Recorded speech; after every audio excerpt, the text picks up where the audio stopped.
We are honored to have Canon Sarah Snyder speaking tonight about an initiative at Rose Castle that was started recently. Sarah will present on that. She is the special advisor on reconciliation for the Archbishop of Canterbury, and she's also the founding director of Rose Castle, which is a new initiative with an 800-year-old castle to promote international peace and reconciliation. So without further ado, I'll turn it over to Sarah, and then I'll try to sit and stay out of the way, and then afterwards we'll have some questions. Thank you. Thank you all for your hospitality, Donna, who's here, and all of you who've been part of the hospitality today. I was thinking that if there's a city award for hospitality, so far it has to be Detroit, because we've traveled a little bit in our journey, Bishop James and I, and you have given us the most extraordinary hospitality. So thank you, all of you, for that. And Bishop James and I are here together. We represent the Rose Castle Foundation, and I'm going to talk to you a little bit about the work we do and more broadly about the work of reconciliation. Does anyone want to have a go at what reconciliation means?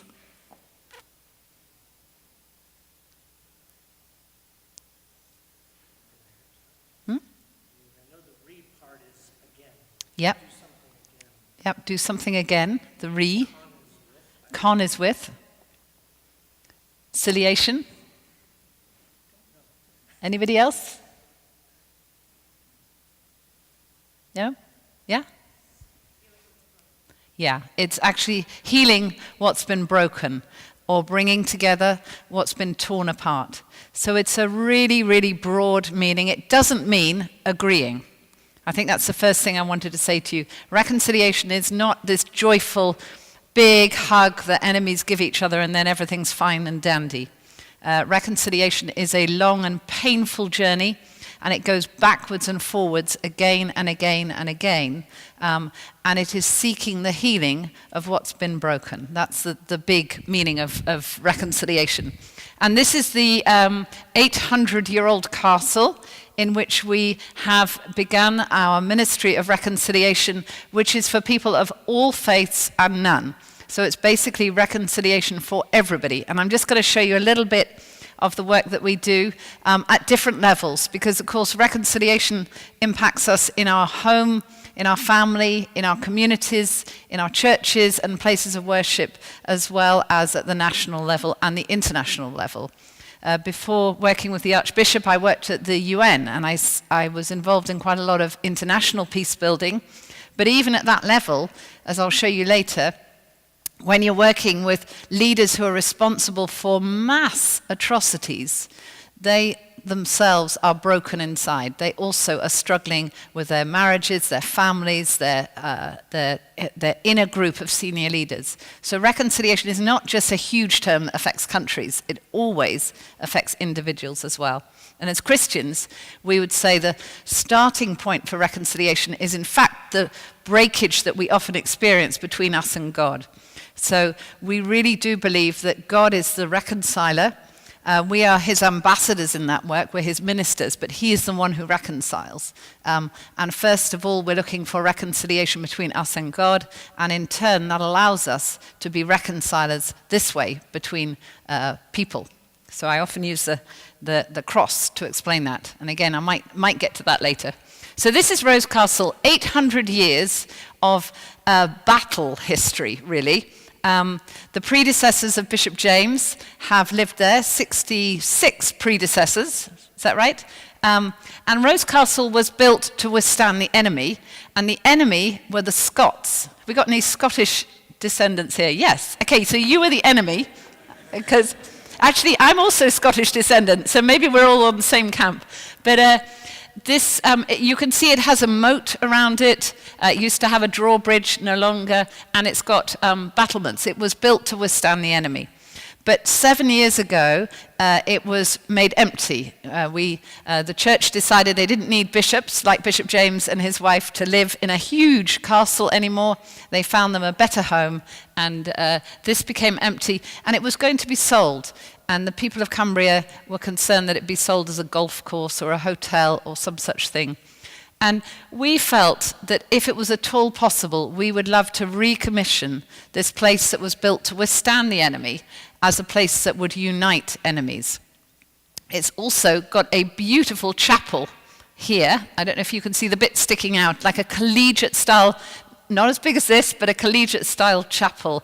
So it's been a house of prayer for 800 years. And it is a really peaceful place. It's surrounded by 28 farms, and we've got the closest farm. And it's right on the edge of the Lake District National Park, which is a World Heritage Site. So it's in a very beautiful part of England and has a deep sense of peace when you come.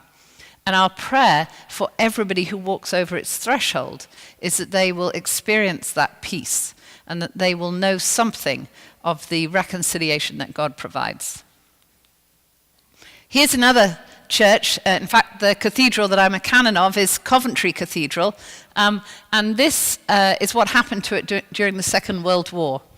The whole city experienced a huge amount of devastation during the bombing, and in the middle of this incident, the roof fell in, and two of the beams of the roof fell in the shape of a cross. And the precentor of the cathedral, he took that cross and he led a service in the middle of the ruins, and he said, "Father, forgive." And he didn't say, "Father, forgive them, those who did this to us." He said, "Father, forgive," because everybody needs God's forgiveness. We all stand in that place of sin. So this is Coventry Cathedral that is now the ruins aren't rebuilt, but a new cathedral's been built just right overshadowing it. So there's a real sense of the new and the old still there. I won't dwell on this for long, but many of you know that we live in a world that does seem to be increasingly fragmenting. There is a sense of people drawing back into smaller and smaller tight-knit groups. We certainly see that in Europe, and I think you're seeing it here too. And of course, what's driving that is fear of the other, fear of what lies outside. And for many of us, that fear is a genuine fear. There's nothing wrong with fear, but when fear leads to violence, to hurting the other, then it becomes dangerous. What happens when you build a wall between two people groups? Does it protect the people on one side of the wall? Does it keep out the people on the other side of the wall? What is it about walls that makes people feel safe? Because actually, when you put walls up between communities, it can be very, very dangerous. Because what happens is you no longer meet the people on the other side of the wall. So quite quickly, you remove their face, and you begin to think of them as them. And then you begin to use language about them that's othering language. You know, they all are like this. They don't like us. They hate us. Their children are not like our children. And once you begin to speak in that way, you have a spiral of hatred that begins and takes root. And when that continues, that hatred will fuel further violence, more violence than you had before the wall was built. This is just 3 weeks ago. It's my daughter here. We're going through that wall. So the checkpoints at various points, and we're going to visit colleagues and friends in the churches in the West Bank. So on the Palestinian side, we just spent quite a lot of time with the churches in Israel. And you literally feel like you're in a cattle. It's very narrow, and you have to go through the railings, and the border will be closed at short notice, and then you're stuck there until such time as the border might open, which can be quite a long period of time. And every single day, somebody who's working on the other side of the wall has to apply for a permit and then has to spend time going through in order to get to the other side. So walls are not nice things, and they don't help keep the peace. This, again, just a few weeks ago, was on the Palestinian side of the wall.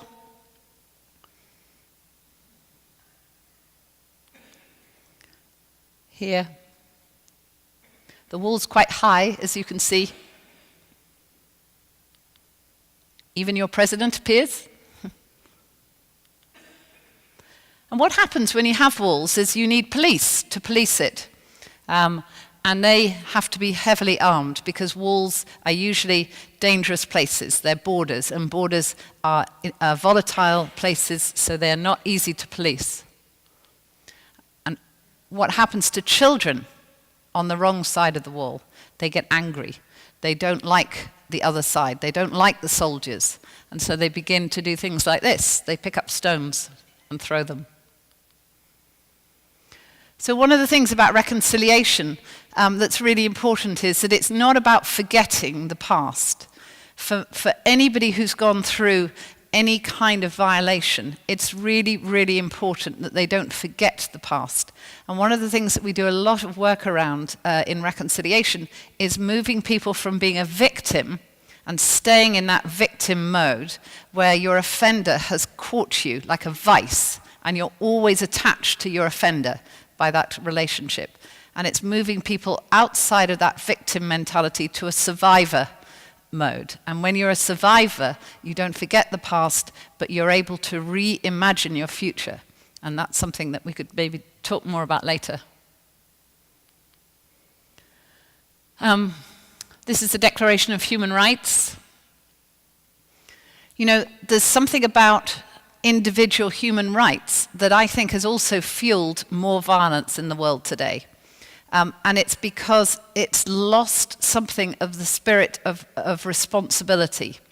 So when you're in a situation, like I've been, many situations where there is ongoing conflict, ongoing violence, if everybody was only thinking about their own individual human rights, then that society would die. It couldn't survive. We need to have responsibilities for others around us alongside the rights. We need both. I'm not saying we need one or the other. So reconciliation, as Bishop James was reminding me a few days ago, is about healing what is broken, like mending a fishing net. Okay, we've got this sense that in order to catch the fish, you want to heal, you want to mend the nets. And the nets are always getting broken and then getting mended again. There's a sense of this image of a fishing net here. Not great quality pictures, apologies. But reconciliation is often known alongside truth. The Truth and Reconciliation Commission here. We have Mandela and Reverend Tutu, Bishop Tutu. And there's something about truth-telling that is also part of being reconciled. The need for both parties to have that opportunity to tell the truth of what happened.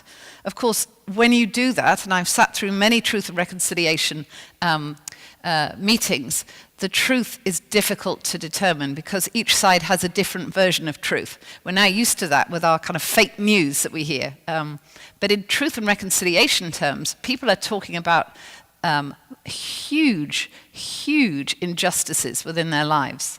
And it's a very, very difficult process to manage. But actually, these two were able to open up space that allowed people to move beyond just hearing one another's stories to being able to offer forgiveness for one another. Not everybody, by any means, but they did an amazing work. What wasn't quite completed with the Truth and Reconciliation work in South Africa was addressing the structural injustices that lay underneath what happened in South Africa, the apartheid system. So unfortunately, because that wasn't addressed, it wasn't enough to listen to somebody else's story. It wasn't even enough to be able to forgive in that situation. There needed to be change on the ground. And where the change hasn't happened, you find that in 10, 15, or as now 20 years' time, young people begin to feel that anger again. In fact, they're not even feeling the anger again. They've never lost it, really, because they still see the same situation for them in their communities. So it's really important that reconciliation is accompanied by a process of justice and a process of structural justice, looking at the institutions within society that caused the violence in the first place. This is an example. We're doing a lot of work at the moment in South Sudan. And South Sudan has seen the most atrocious few years. And what's so sad about South Sudan is that that part of the country fought for independence for so long, and when they got the independence, in time they turned in on each other. And we now have different tribal groups who happen to all be Christian, so they represent different denominational groups turning on each other and literally slaughtering each other. So a third of the country have been moved out to refugee camps. Many of those people have been killed within their villages, and everybody has lost people within their own immediate family. So we're doing a lot of work at the senior level, because this is actually the president and the leader of the opposition, all of them being in churches, are easily accessible by the church leaders. So the archbishops of the Catholic Church, the Anglican Church, the Presbyterian moderator are all significant players in peace building within the country of South Sudan.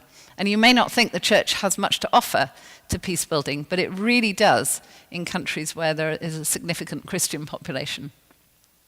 This is actually our Anglican Archbishop, who's just retired, Daniel Deng, praying with the two leaders. And prayer is a very, very powerful force for peace when you're dealing with leaders who are themselves deeply traumatized. Even though they're seen as monsters by many on the outside, they are in fact deeply personally traumatized.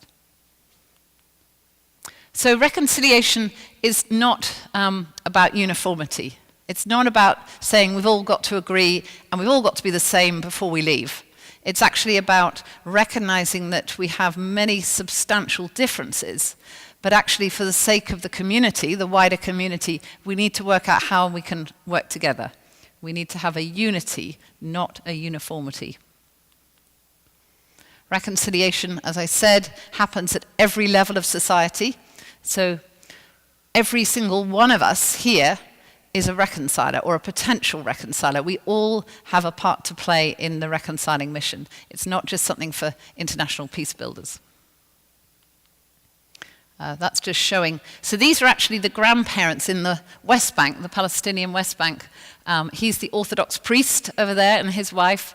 And you know, we were supporting them in the fractures within their own community in the Palestinian side of, so not just Palestinian-Israeli reconciliation, but within the Palestinian community, because they're Christians and they're a minority within the Muslim majority place, Zababde. This is their granddaughter, who's also my goddaughter, called Sarah, and she lives in this community, Zababde, which has 4 churches, Catholic, Anglican, Presbyterian, and what's the other one? Orthodox, of course, yeah. So, and they work beautifully together, the churches, because they're a minority community. And actually the Muslim majority in the place where they live are really supportive and friendly towards them. Here is Rafat. This is the parents of Sarah and Noah, his wife. She had a stroke because it's very difficult to get to a hospital in the West Bank. You have to go through so many checkpoints, and you can't always get through. And she didn't get to a hospital in time, so she's now actually disabled below the waist. But they have this beautiful child, and Rafat is one of our Rose alumni. He is now doing a wonderful work with the Scouts movement in the West Bank. He's an amazing person, and he wrote to me last night to say, please send your greetings to the church here, and please tell them we are faithful servants of the Lord Jesus in Zababde. So I can pass that on to you now. Now, when Rafat first came to our conflict school, which is one of the programs that we run at Rose Castle, we had to get him a visa to get him out. He had to go to Jordan. He had never met Israelis except at checkpoints or seen them on telly. And he was really afraid of coming to a program where he was going to meet Israelis. And the first night, he sat down at the meal table, lots of people there, and he turned to me and he said, I never knew that Israelis smile. And why would he? Because he never saw them in a relaxed state. He saw them when they're on a checkpoint. And for Israelis, who are all young, these are members of the Israeli Defense Force, it's really scary to be on a checkpoint with people that you think hate you. In fact, they do hate you. And so it's dangerous. And there is fear on both sides. And a lot of the work that we do at Rose Castle we describe it as rehumanizing each other, putting a face back on each other so that you can discover not only the good things about each other, but actually the fact that you're afraid. There is fear on both sides, and there is suffering on both sides. And this is what can happen after a little bit of time. It doesn't take too long.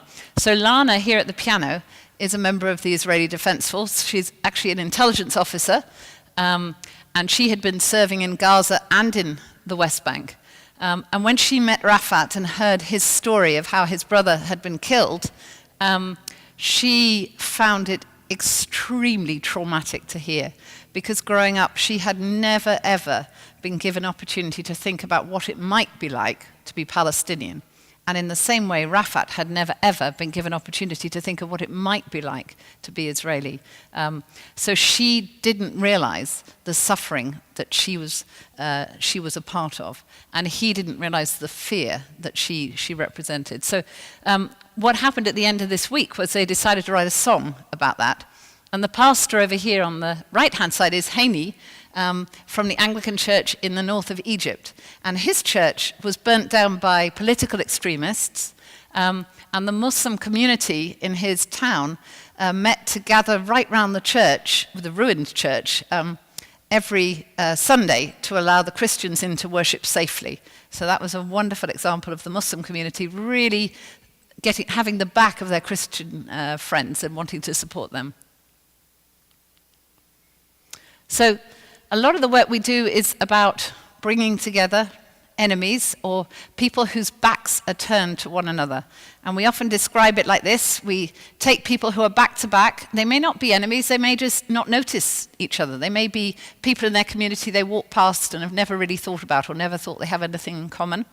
And we bring them face to face in a place where they can feel safe and where there's facilitation.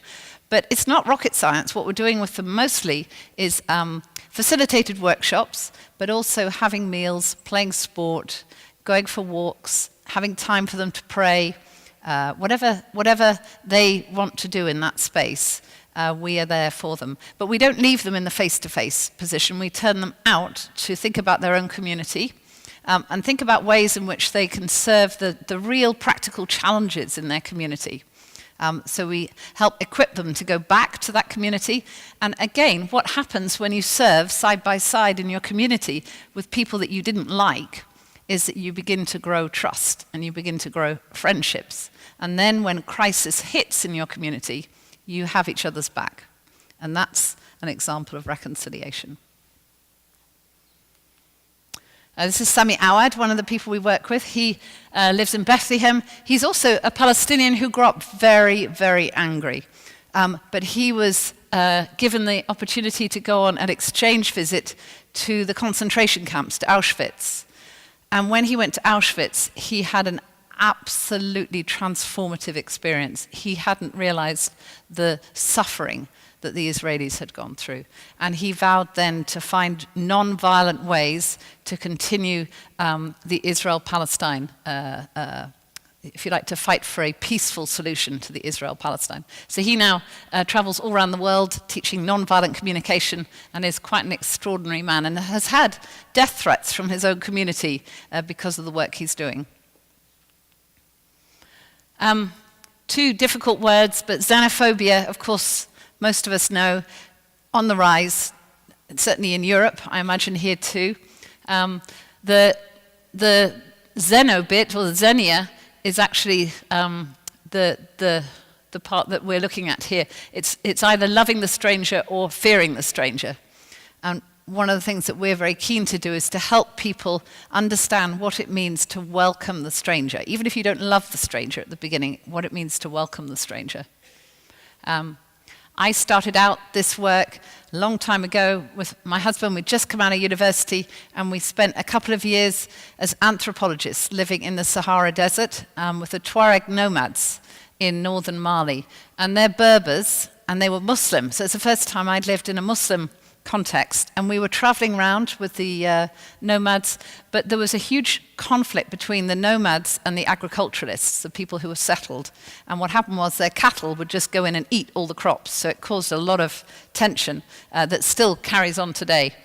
But we were involved in a mediation at the time in which we realized that it was a faith-based mediation, not just an economic mediation, because the nomads were Muslim and the agriculturalists were Christian. And actually, if we didn't understand the deeper motivations and drivers for why they might seek peace, we would miss the whole point of peace building.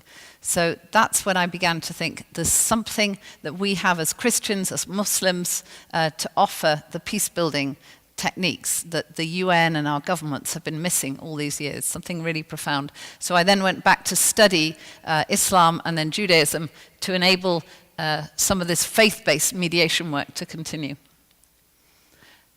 Just little point of interest, during the day, my husband and I had to be separated. So I was with the women, and this is a matrilineal society, so the women wear the trousers. They actually have the power in this society. And they are hilarious. They watch the men and they make jokes all day long about what the men are, how they're walking and how they're sitting and what they're eating. And so it was really fun being in this women's tent for so long. And then at night they'd put me back in the same tent as my husband, and then you'd have lots of eyes peeping the whole time. So we have quite a mandate, really, to welcome the stranger. I was really intrigued when I heard one of our European prime ministers say that it's Denmark actually, when they were receiving a huge influx of refugees, and he said, we are a Christian country. We will not take these refugees, and the refugees are Muslim. And I felt so strongly that it's because we're a Christian country that we would welcome the refugee. There are lots and lots of political reasons why we can't welcome all the refugees, so that needs to be faced. But you can't say we're a Christian country, so we don't welcome the refugees. That's just an oxymoron. It doesn't go together. I love this picture of Jesus because he looks a bit like Osama bin Laden, but he probably did have a beard, given the time period he lived in. And he was himself a refugee. He was a refugee as a child, and as an adult he didn't have a home of his own. He wandered around, and he lived under oppression. He lived under the Roman authorities. So when he spoke about loving your enemies, he didn't live in a happy middle-class suburb. He really understood what it was that he was saying. And I think this is one of the toughest commandments we have of all the different things that we're called to do, is to love our enemies and pray for those who persecute us. This is when we were working in Liberia. The Christian and the Muslim women are amazing in West Africa. They really work very closely together in many parts of West Africa, and there's a huge amount of that back-to-back, really covering each other's backs. And actually, women are often known as the victims of violence in situations of conflict, but more often, they are the peace builders. They're the first ones to spot rising tension. They're the first ones to intervene to de-escalate that tension, and they're usually looking after the victims of the conflict. So women are our absolutely most powerful force for peace. They need lots more affirmation. I think we'll move on from that. So, at Rose Castle, one of the things that we talk about in our hospitality is what it means to be a guest as well as a host. So often we understand that it's really good to be a good host and to welcome people in, welcome people to our space, give them our food, help them feel comfortable in our space. But actually, how often are we willing to be somebody else's guest, to go out and sit in their space and eat their food? It can be much, much more risky to do that. And actually, with the Tuareg, when we were living with the Tuareg, there is a huge tradition of hospitality. And in their case, you see a kick of dust miles away. You have no idea who the person is. So you really are welcoming a stranger. And the stranger could be an enemy. there are many enemies in that place. They're often cattle raiders. But the point of hospitality is to welcome them no matter what. And when you welcome them in, they follow the etiquette of a guest, a good guest, and you follow the etiquette of being a good host. So in that case, you really do see potential hostility being turned into hospitality. And those two words are really closely connected, of course, because hospitality originally was providing a place to rest for strangers, for people you didn't know. And actually in doing that, you were alleviating the possibility that they might be an enemy. At Rose Castle, we have actually 4 strands. This is just 3 of them. We work between faith groups.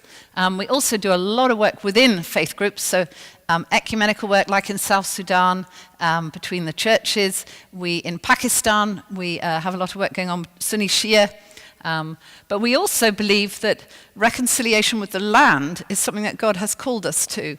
And very often when the land is not respected, the conflict results. A lot of our conflict is because of reducing resources in the land and competition over that, but also, of course, conflict then further disrupts the land. So there's a big element of reconciliation with the land in our work. And the 4th strand is actually more in the West than it is in the non-Western parts, helping the secular world, in particular our governments and the UN, understand people of faith.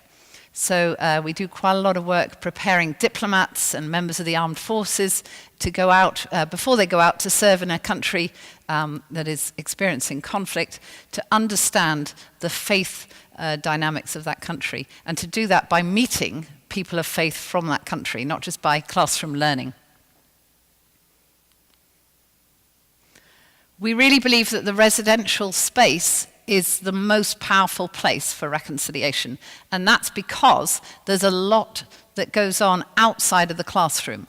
And it goes on when you go for lovely walks. This is just beside Rose Castle. We have a lovely river right in the grounds here. We really think that the time outside the classroom when you have just incidental little conversations, but you really listen. Listening is one of the most important tools of reconciliation. That this is where a lot of the start of that reconciliation journey happens. These 2 are a most extraordinary couple who, because of meeting at one of our programs, have started a very active youth program between their mosque and their synagogue in London. And actually now that's brought in lots of other synagogues and mosques, so it's been a really growing movement in London. Meal tables are probably the most important place for reconciliation. In many cultures, you don't eat with people that are your enemies. So even the very fact of sitting down at the same meal table means that you are willing to consider the possibility that you might find peace between you. And it's interesting, this is another one of our programs. We have some Omanis here. Donna, I don't know if you know about the Ibadi form of Islam, but they consider themselves to be peace builders within Islam, between the Sunni and the Shia. And in their country, you never ever sit at the meal table, or anywhere, in fact, except in the private home, men and women. So they felt so uncomfortable the first meal time that they were sitting down at a table with women there too. And actually that was their first big shift that they needed to work through. It wasn't anything to do with faith, it was just to do with the fact that they were going to be sitting with women. We do a lot of sport. And actually, croquet is one of the things that's most fun, and a lot of the Middle Eastern participants who come love croquet. And when you're wearing long clothes, it's quite hard to get the croquet stick, but they have a lot of fun. And this is one of the things that happens when you bring people together. In this picture, there are 3 Israelis, and then I'm there, and then however many are left, 3 more are Egyptians, in fact, in this case. And the Israelis wanted to find out what it's like to wear the hijab, and actually to wear the niqab in the case of Ahuva there in the black. So they asked their Muslim colleagues if they would mind if they wore some of their clothes when we went on a weekend trip to Birmingham. Birmingham is a very multicultural city, and we were going to visit churches, mosques, and synagogues. And you just can't imagine how those Muslim women felt when they asked that. They said, we want to experience what it's like to be you. And neither can you underestimate what it was like for Israelis who actually, in this case, all three were used to wearing quite short skirts, really pretty clothes, hair looking all beautiful, to then completely cover up for an entire weekend. And what they went on was the journey of stepping into somebody else's shoes for a little while. And what happens when you do that is you don't just discover what it's like to be the other person. You also then look back at yourself and see yourself in slightly different eyes. You think, I never thought that that's what they thought of us, that we're not a praying people because we don't cover our heads, for example. So that was a very profound weekend, and again has led to some long-term partnerships between these women that continues today. This is one of our groups, so you can kind of see, quite young. We tend to work with emerging leaders because we think that they're the ones we can still have an opportunity of changing a little bit. And this is one of them, Mahmoud. You make some really good friends in this world, and Mahmoud sends me WhatsApps probably every other day. But he is now the minister in the Omani government responsible for all visas to non-Muslims. So he's in a really significant position in his government. And when he came to our program, he'd never, ever met Christians, or Jews, actually. And he was really quite robust in his decision that he was going to convert everybody that he met. He came with lots of introductions to Islam. But that's part of the safe space that we open up, or brave space, if you don't like the word safe, that we really want people to be honoring and respectful of those of other traditions, but to be able to meet face to face, to rehumanize one another. So these are the kind of pictures that Mahmoud now sends me, full of joy and dignity back in his home country. But he rings us up when he gets requests for visas and he doesn't know whether he should say yes or no. He'll ring any of us up and say, what do you think about this group or that group? And it's a privilege to be able to help him in that way. He's since had 2 children, one of whom is my godson, at the top there. And I've spent many wonderful times with his family. So this is a core tool that we use, one of many, but it happens to be one that works very well with more conservative traditions. So the evangelicals on the Christian side, the Orthodox Jews, and some of the more conservative Muslims. And what you do in this case is you ask a community or a neighborhood to identify a challenge in their neighborhood that they'd like to work on. So it could be anything. It could be the problem of addiction, or it could be how we bring up our children, or it could just be the fact that some people are fasting and some people aren't. It doesn't really matter. But they choose a tiny passage from their scripture and they bring it to the table. And each person, they then explain the passage of scripture and a little bit about what tradition tells them in understanding that passage, and others can ask them questions about the passage. And you don't have to agree that each other's scripture is scripture. So it's not about agreeing, but it is about saying, here's a little bit of my scripture that I would like to share with the others. And actually we're doing this for God's sake, each community feeling we're doing it for God's sake, not just for ourselves. So it's quite a powerful little tool. Here, another one of our participants, Ali Tariq, who's a madrasa-educated Pakistani, had never met Christians in his own country. So his view of Christianity was that it's a Western thing. He didn't like Christians. They're all Western. They don't dress properly. They're irreverent. They don't pray. And his experience of Christians was really from films, so not a very good image of Christianity. And after coming on our program, he went back and he thought, I think I'd like to try scriptural reasoning with Christians.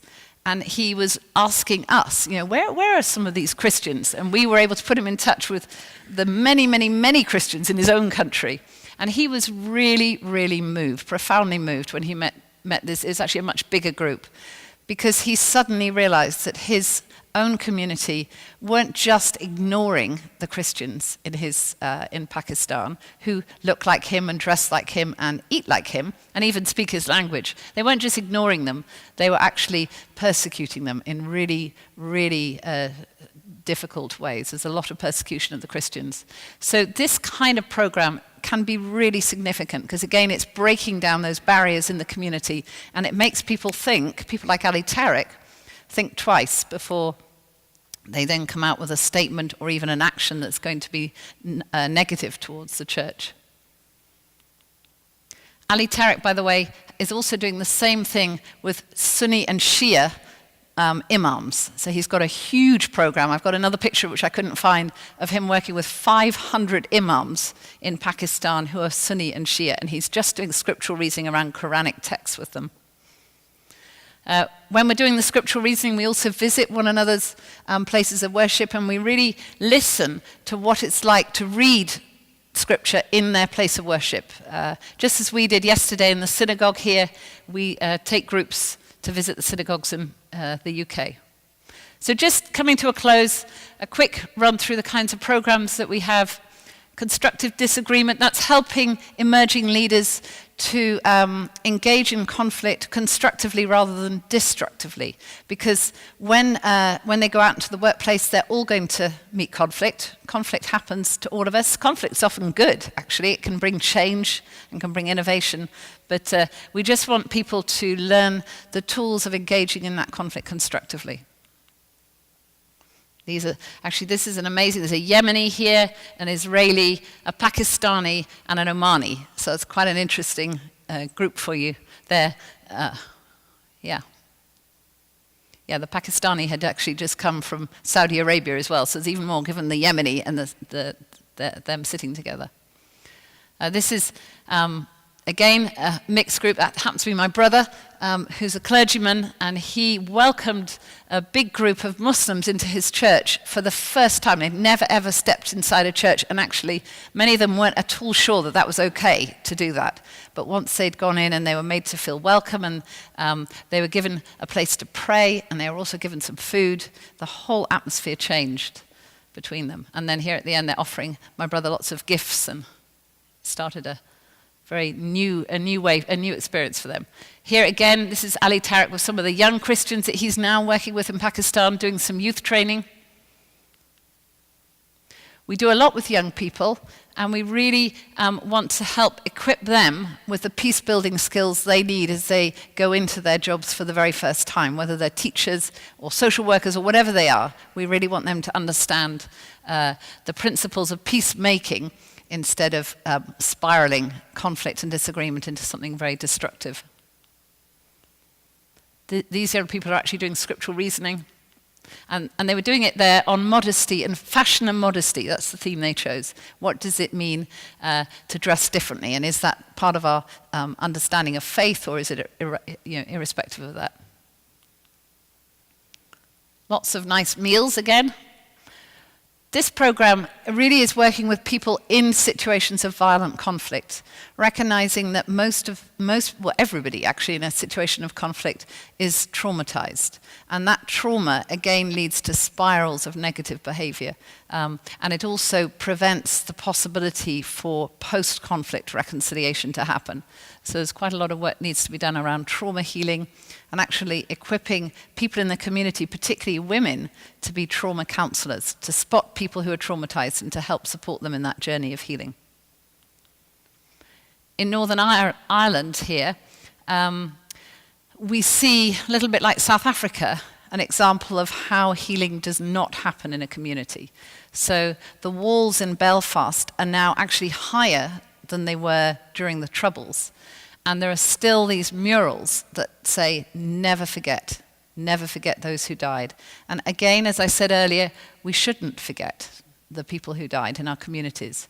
But what we can't do is allow that agenda, that narrative, to fix the next generation, because they then grow up ready to fight back. And that's just what's happening, sadly. These are some of the workshops we do. This is in Ireland again, really intentionally bringing groups of people, it happens to be community leaders and teachers here from cross-border, to look at some of the strategies for working with young people to stop that narrative taking root in their lives.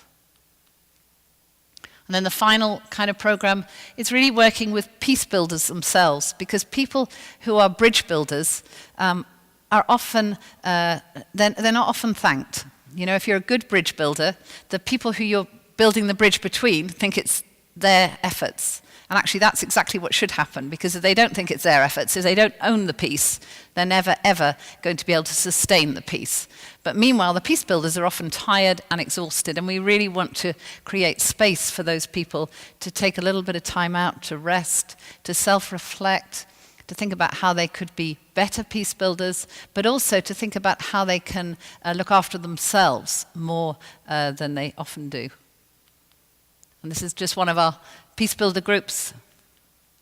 And this is what happens when you bring people to these programs. You form the most unlikely friendships.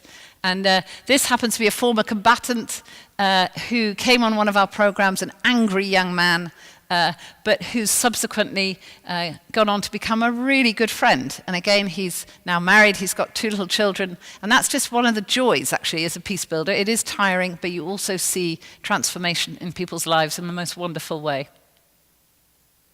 So I think I'll stop there. That's the end. Oh, I don't think we need to watch this, really. Let's turn that off. That's it. Thank you.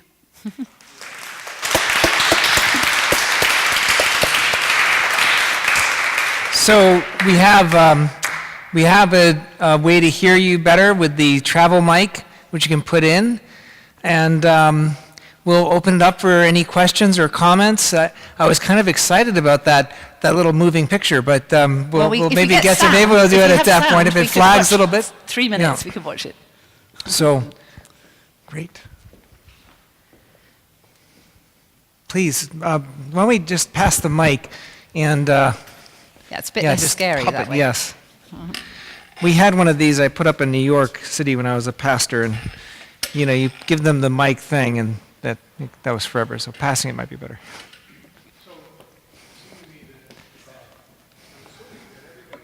Not on yet. Try one more time. Green light and an on. Yeah, they're going to get it in 2 seconds. Right? Try it. Now? Yeah, it's perfect. Manisha. Bet we'll notice a difference. I'm assuming that everyone we saw in the groups was brought to Rose Castle, is that right? Or came to Rose Castle. So how do people, I mean, it's a great deal of distance and expense to go from, these places of conflict in Africa and in the Middle East. So how does that happen? Yeah, thank you. We actually only bring people to us when they're unable to meet in their own country safely, or just because physically they're unable to meet. So actually, some of those programs weren't in the UK, they were back in the communities. In fact, lots of them were in Pakistan, for example, and in Oman.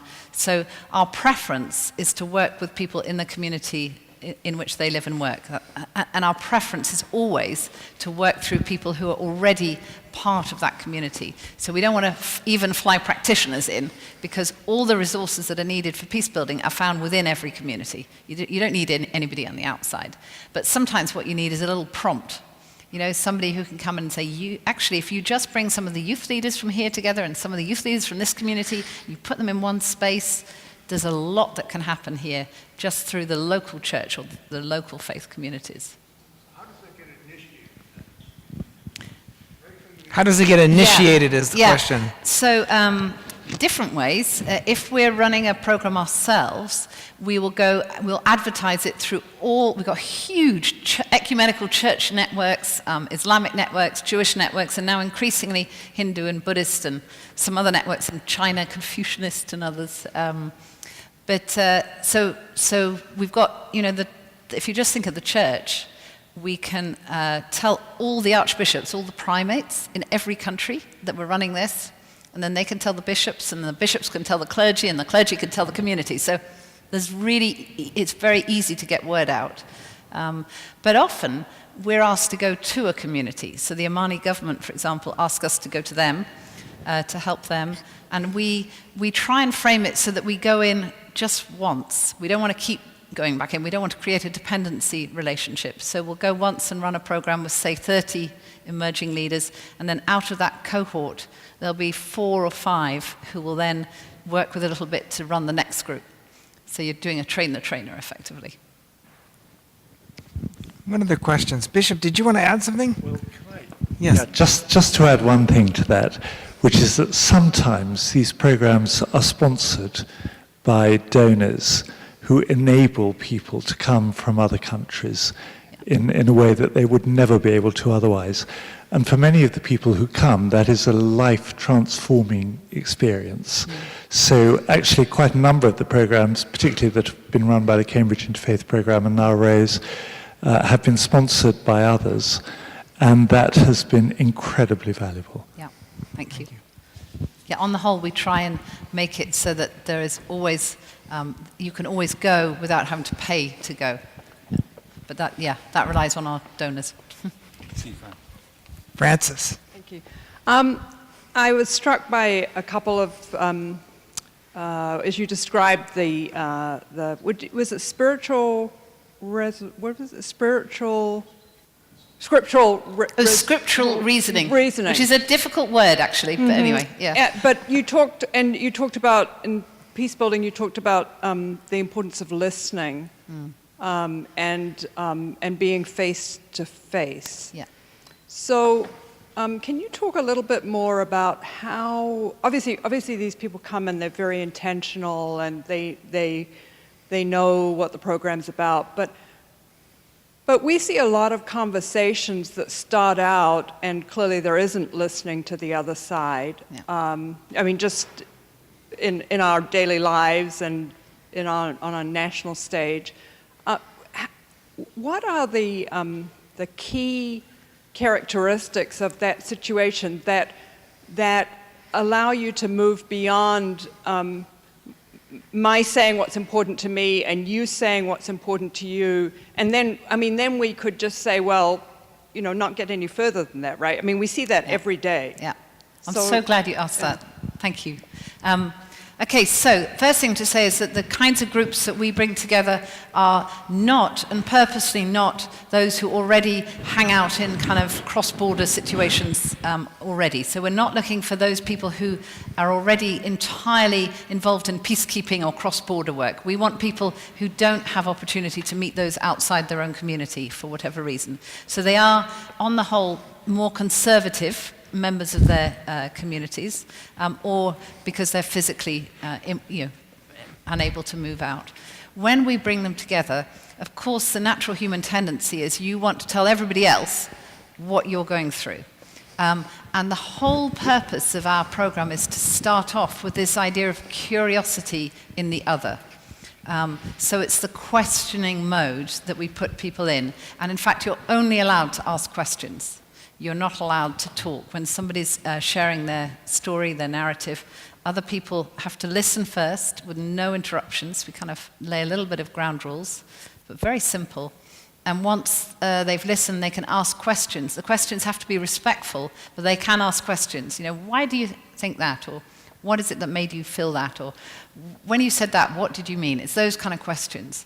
And that's the way the conversation begins. It's through question and answer, not through a response being, aha, you're wrong, or actually I've listened to you, now you can listen to me. So it's really important that it's curiosity, then it's active listening, and then it's listening, of course, the other way. But then it's about looking at the way in which you told your stories to each other and relaying back what you heard. So we'll often get the other side to then tell the story of the person they were listening to. Very painful to do that because they're telling somebody else's story that is partly to do with them. So that's a part of what we do. And then finally, you often, one of the things we'll do is ask them to rethink their story, starting at a different point, so a different place in history. Because often communities will always go back to the same kind of historical point, and they'll say, it all began when? So we'll ask them to begin their story at a different place, either earlier or later, and see if that makes any difference to the narrative, the way they tell their story.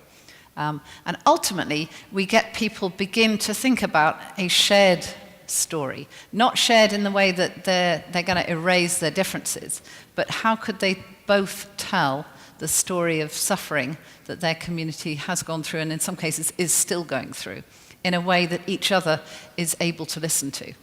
So that's the kind of place that we're getting to, is how can you both tell stories in the presence of each other?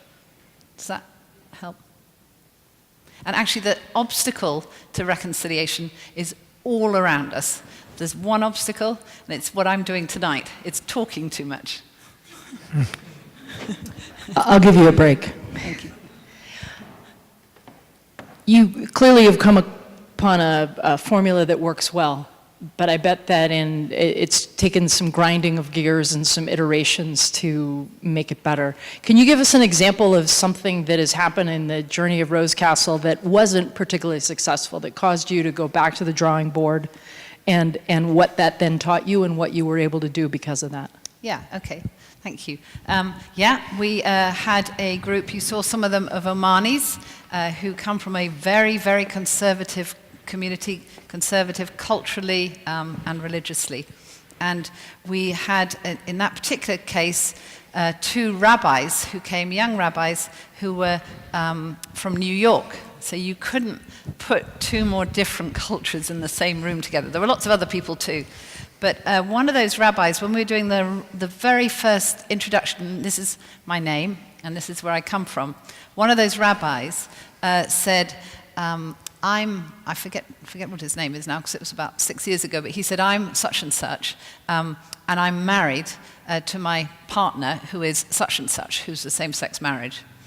The Omanis literally went berserk. They don't, that is completely outside their box. Can't even see you now anymore, wherever, oh, there you are. Yeah, the idea of same-sex marriage in Oman is, they don't even know about it, let alone have met anybody, let alone, and they left the room, they literally got up and left the room. Well, how do you think that rabbi felt, that human being felt at that moment? He felt utterly rejected and humiliated. So we had to start right from scratch in that situation. And what he wanted, when I was doing a lot of work with him, what he wanted was for the Omanis to be able to hug him, man to man. And the Omanis were not going to do that. That was beyond them. So in the end, we compromised and we said, we're looking to get to a place where you can sit at the same meal table together. So ultimately, we did in fact get to that place where they all sat at the same meal table, but we didn't get to a place where they would even speak to each other. It was really hard. But for the Omanis, what the rabbi, what we had to help him understand was sitting at the meal table was a massive step for them, because they only sit at meal tables with people that they feel comfortable with. So maybe that's just one example. And that was actually a culture clash, not just a clash of faith traditions. Hi, Sarah. This is my first time in this church. It's such a beautiful facility. Welcome. Thank you. I've driven around from here so many times, but never came in, so you brought me here. Actually, I was talking to Bob. We both were wondering, should we come here or should we spend time on our deck reading a book? So I'm sure we both are happy that we were here. Actually, I was just finishing a book.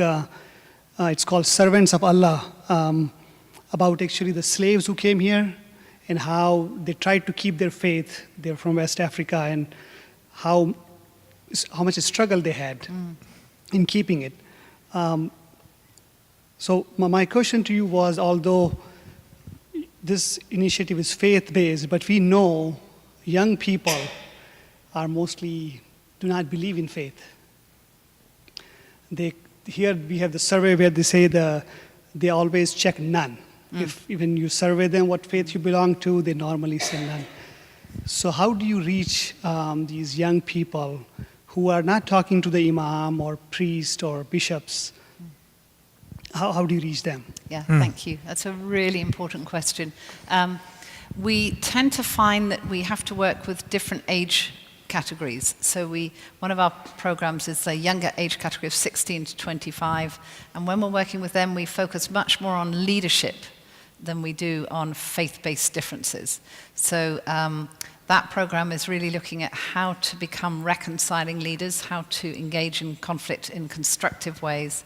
And we do open up space for them to bring any kind of faith that they might have to the table, but also humanist, atheist, agnostic, all sorts of different perspectives will come to the table in that case. And the way in which we frame those workshops with them is that everybody has a voice and everybody has to listen, but you can also ask questions. So it's the same principle, but you just actually have a much broader base in terms of where those young people are coming from. And actually what we're trying to teach them is not to settle with a kind of shallow, everything goes kind of morality, unless that's what they're wanting or looking for, but encouraging them that if they are part of a tradition, they can look to that tradition and find quite deep sources of wisdom within their tradition. So quite often what we discover is people are a little bit more encouraged to go back and turn to their tradition and ask more about the wisdom that it might contain. Linda. Yes, I quite agree that this reaching out is the basis of reconciliation. So in connection with that, I very much approved of President Obama reaching out to the Iranians. And in fact, he was relatively successful. Maybe not to the nth degree, but he was very successful. So now we see this agreement with the Iranians under threat. So my question to you is, what is, if anything, the consortium of religions doing about this issue? Are you speaking to it? Are you addressing it? Are you supporting it? What is organized religion or a consortium of organized religions doing about this?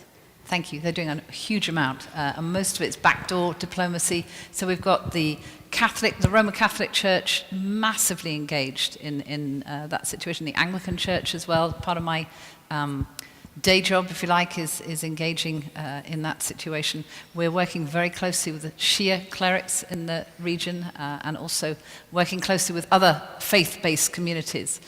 We're also doing a lot of work with governments to allow places at the peace-building tables for faith leaders. So the Archbishop of Canterbury, for example, is the only faith leader on the UN high-level mediation panel. So he has a voice, he has to speak on behalf of all faith communities, but a voice into the UN decision-making at that kind of level. But we tend to work with the most senior leaders when we're bringing people to those peacekeeping tables. So that's the Grand Muftis and the archbishops in the countries that are relevant. So they're doing a huge amount, but you don't hear that in the news, partly because it happens behind the scenes, partly because it's not really very interesting for the media to report on good news, because they love this story that the religion is responsible for violence, and it's not quite so appealing to see that religion's actually doing a huge amount of peace building. But it is. So much so that the UN would say in South Sudan, where we're working, that the church is the only body now involved in the peace-building efforts. They have run out of ideas, and they have turned to the church and said, what can you do to help us? So just last weekend, we were engaged in some work with the most senior South Sudanese faith leaders on that. Good news. Evie. I have a question, I think that's similar to the gentleman on my left. You talk about faith-based mediation, but I'm thinking of instances of conflict where the dynamics go beyond faith, if that's even possible. I'm thinking about in the Middle East in Afghanistan, for example, the conflict goes beyond faith into family lineage and tribal issues that we in America don't experience as strongly. So are there instances of conflict where faith may not be the solution? And if so, how, as a Christian, does that affect me? Yeah. Oh, good. Okay, so let's take that one at a time. So I don't think religion is ever the sole cause or the sole solution of conflict. I wish it was, and I think in the big picture it could be, but in reality there are economic, historic, cultural, all sorts of reasons why conflict exists, particularly to do with historic narratives. So there are repeat cycles that go on again and again and again. So I would never want to give the idea that religion is the sole way in which we are peace building, or we're bringing, we are entering into the peace building strategy. But usually governments and the UN have ignored the resources of the faith communities. They've not invited any of the faith actors to the peace building tables. And what that means is in most situations of conflict, most people are a member of a faith tradition. So that if you ignore their leaders in the peace-building table, you ignore all the potential for post-conflict sustainable peace, because it's those religious leaders who are going to speak into those communities and are going to be able to call for calm and appeal to a morality that is going to stop the ongoing cycles of violence. So I think the answer is the religious leaders are just one of many leaders that are needed at the peace-building tables. We need women at the tables as well. We need young people at those tables. But what we're trying to do is get those faith leaders to those tables. And increasingly now the UN and governments are recognizing the role of faith leaders at the peace-building table. So I think as Christians, the one thing I would say is that we are far more engaged in international peace building than you would ever imagine. It's just that you don't really hear about it. If you actually looked carefully, you would find it in the Vatican, in the Anglican Church. If you go to our Peace and Reconciliation Center website, you can see a lot of the different conflicts that we're working in. But you know, as Christians in the pew, you can be more informed about some of the conflicts in the world. You can be a voice of hospitality to that situation, but also in your own communities, a voice that says no to hatred, that says no to this othering of people within your communities, because that's the reality of our lives. We walk out the church door, and there'll be all sorts of people that then we won't speak to. We'll enter into this kind of language of us and them. And I really think that as Christians, we need to challenge ourselves, myself included, on that, and say we're not going to talk that kind of language. We're going to accept that we can see the face of Jesus in any person that we encounter. And actually, if we look hard enough, there is a joy that comes from encountering those people that we would have just missed before. Because I used to teach on this area, I mean, one example that I also think that religious leaders bring a sensibility around symbolic gestures and rhetoric and metaphor that is so important for any kind of peace-building effort. So to give an example, and I'm sure you know him, Bishop Anono from Uganda, when the Lord's Resistance Army would go in and traumatize villages, the children began to go into the center of town carrying their sheets and sleep in the center of town, because that was the one safe place. If they all slept together, they would not be, they would increase their chances of surviving the night, because what happened is the LRA would go and traumatize certain villages and areas like that. And so the bishop went and spent the night with the children and slept overnight with them outside. And that was a symbolic gesture that kind of raised the profile of what was happening and the cost that was happening. And that kind of symbolic gesture is something that religious people just do by default, right? We trade in that, and that's how you communicate. And that's something that when you're a lawyer, you don't always think, like, what metaphor can really unpack this, or what symbolic gesture?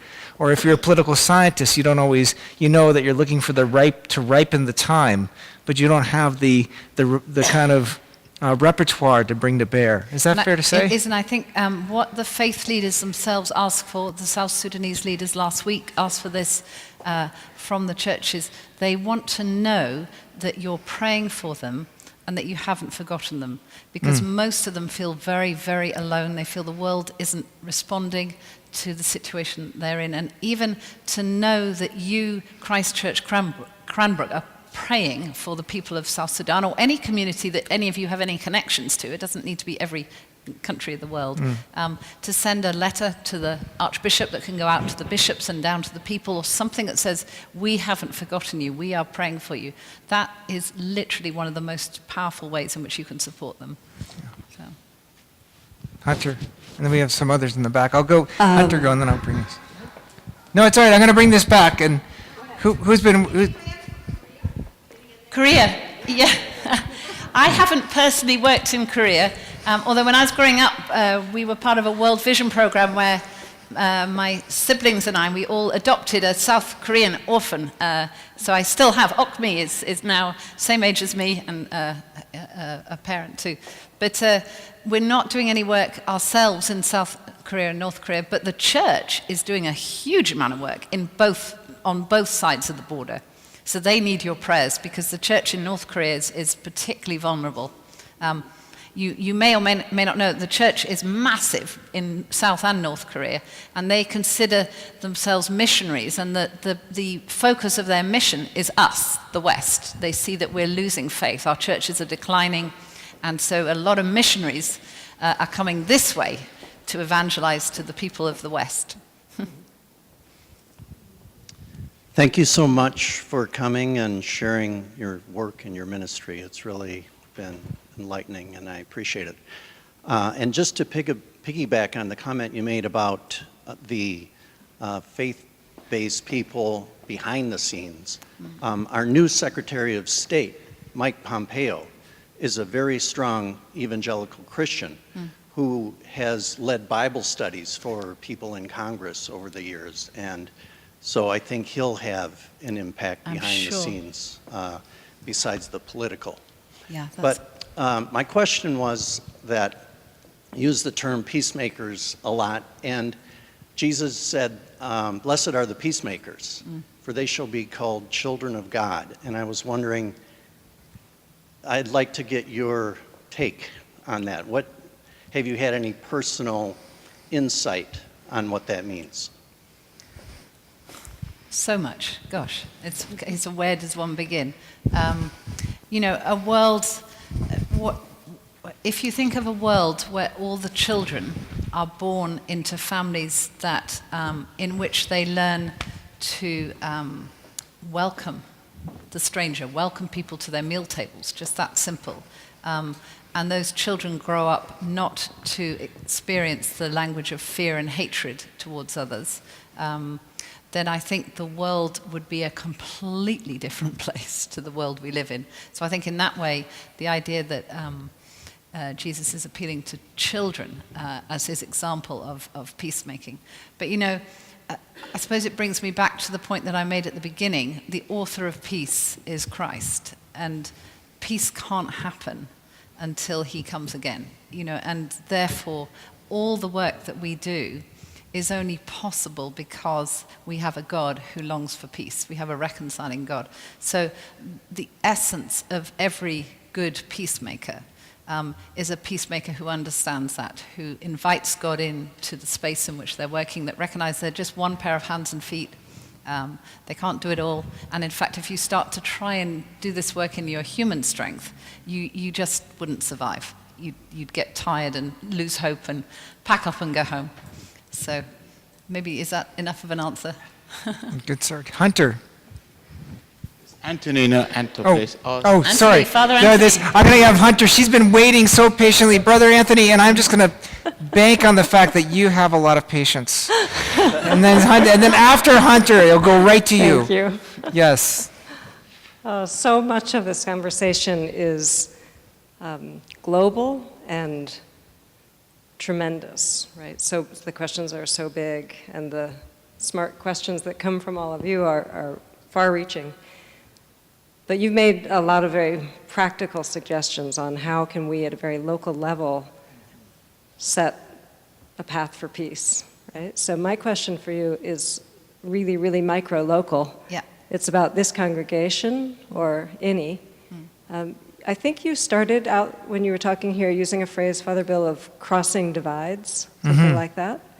That got me to thinking of something I've been thinking about a lot here, which is, you know, right amongst ourselves, we don't know each other so well, right? There's a lot of friendliness, there's a lot of welcome, and there's small connections and intimacies, but I don't think we really know each other so well, and I think that your word of curiosity being one of the essential qualities of reconciliation struck me. You said, you know, you go outside and there are people you won't talk to, or maybe it's just that we don't talk to.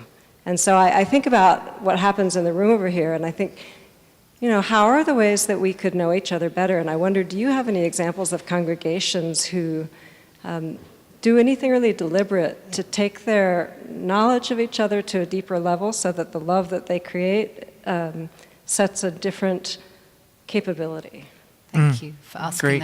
that. I would love to encourage you as a congregation to think about doing some of this just within your own congregation. And we have, for example, a local church resource that we're just piloting at the moment that's got 6 hallmarks of reconciliation for the church, for the local church, that actually starts off with curiosity. We've got some Bible study that goes with that. Very simple, but it's really designed to help you begin to, as a congregation, ask questions of each other. What's it like to be you? What's your story? And that's something that I often, it's one of the joys of coming on a trip like this. It's asking all sorts of you, what's your story? What brought you here? And actually, that's the place to start. Just quite simple curiosity, and then. So we would love to share that with you. It's literally a pilot stage, that resource. But if you want it, it's a 6-week little program for small groups. And we happen to have had a conversation about this, and we have a new ministry that we're starting that you may not have seen. It's called Breaking Bread Together. So I really would encourage you to sign up for that, because we just put out the Evite, and what that's going to be is we're going to bring together smaller conversations around topics that are going to gather us and reveal some intimacies. And so that would, and then of course, because we're always, we like big crowds at Christ Church Cranbrook. We're also going to have Christ Church Cranbrook, what is it? Eats? What is it? Social. Yes. So CCC socials, which will be a little bit more frenzied. But the Breaking Bread Together is one of the things that we're trying to build into that. And of course, our Meeting Jesus on Wednesday nights starts at 6.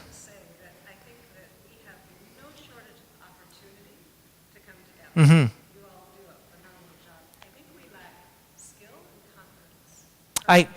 Totally, and I appreciate you saying that. The only reason why I feel the need to say things is not because I feel guilty or defensive, but just because so much is going on here, sometimes people don't always see it. So I wasn't trying to shut you down or anything, but just to maybe invite you to be part of that. I can give another little example that will make it also more accessible. Many of the groups that work the best are just between small groups, say mums who meet at the school gate, or young people who are in the youth group, some of those kinds of groups. So it's not quite so scary. You're not suddenly having to host a load of strangers in the congregation. Yeah.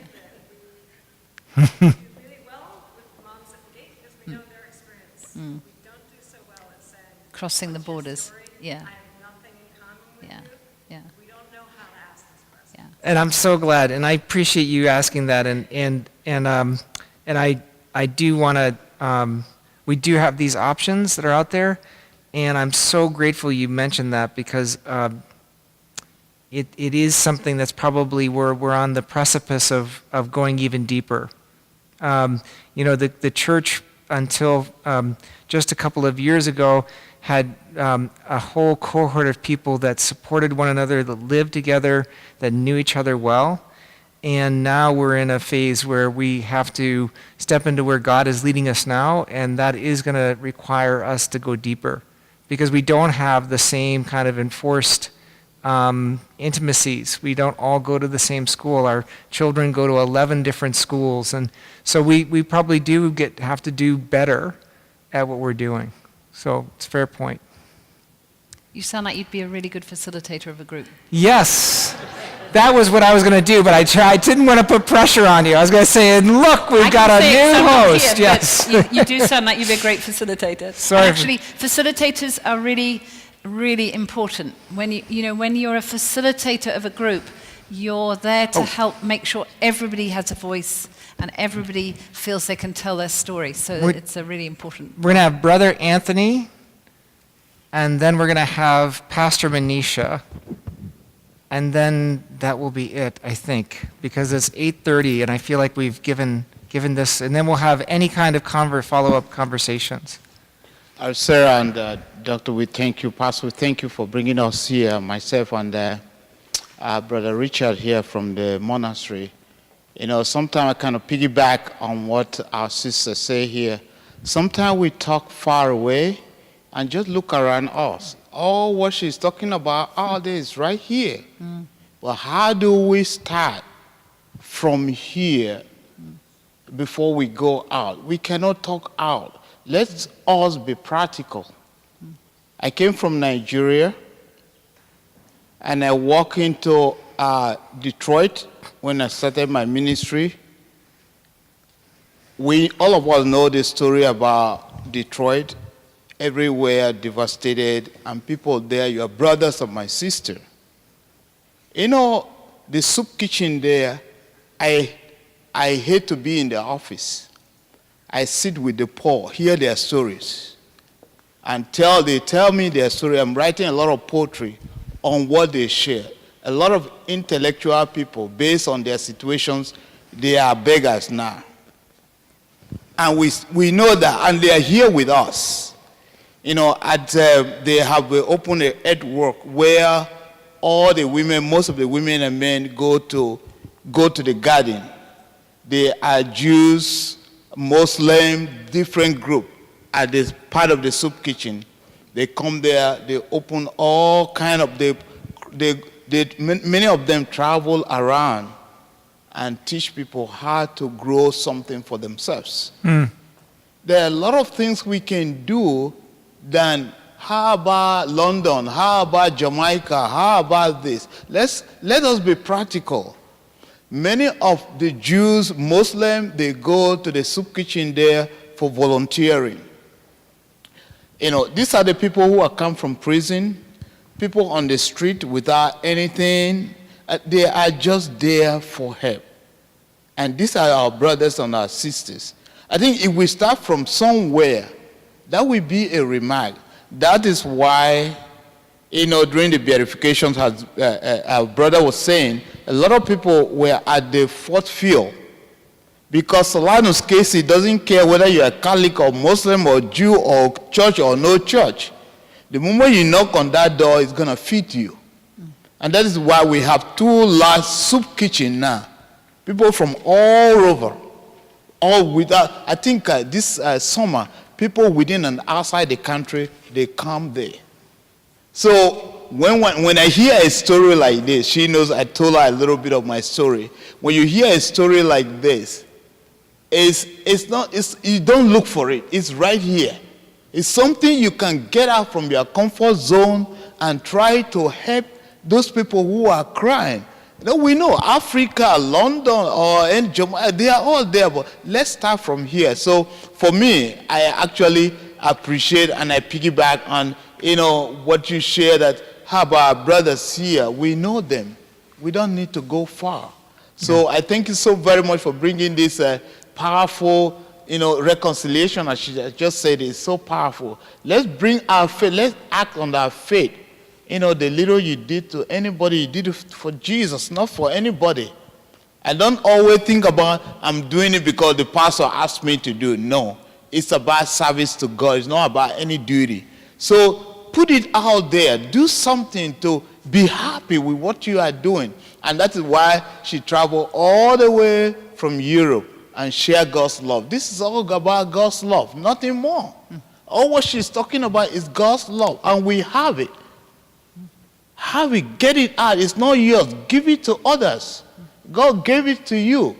And you have to be thankful for yourself. You can see today, you can talk, you can walk, you can look at your eye, only your eye. How many colors that your eye will detect right now? Many people did not see. Many people are under oxygen right now. You see? But you have to be grateful for what God has given you. And that is the gift. She spend time all the way, travel around the city and see things for ourselves and share that with you. And we are here as if, oh, this is our comfort zone. We don't, whatever is happening there, let's get out and share, as I did too, all the way from Africa. I saw there, I said, man, these are my people. You know what interests me every time I talk to them? They say, tell me more about our motherland. And I will sit them down and change their story. So it's something we can do. So thank you for letting me share. Thank you so much. Tony, Appreciate so it. much. And he has an amazing story. If you want to start curiosity, go and speak to Father Tony, because his story will inspire you, the story that brought him here. The one thing I just wanted to quickly say is that if you read the Old Testament, you realize that the worst conflicts are between siblings.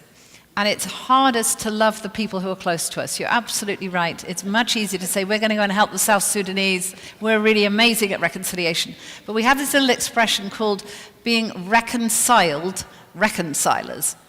And actually, you can't be an effective reconciler until you are looking at the ways in which you need reconciliation within your own life and within your own community. So, thank you for bringing that to our attention. Encourage that to happen here too. Thank you. Pastor Manisha, would you offer the question, and then once Sarah answers it, would you close us in prayer? Yes, I'd be delighted to. In fact, I'd like to end our time together by asking Bishop and Canon Sarah to take with you as you go back home to England the deep desire for us to receive prayers from you. Yes. And honestly, if I were to speak on behalf of my brothers and sisters of the United States of America, what we need you to pray for is we are Democrats and Republicans, and we are not talking to each other.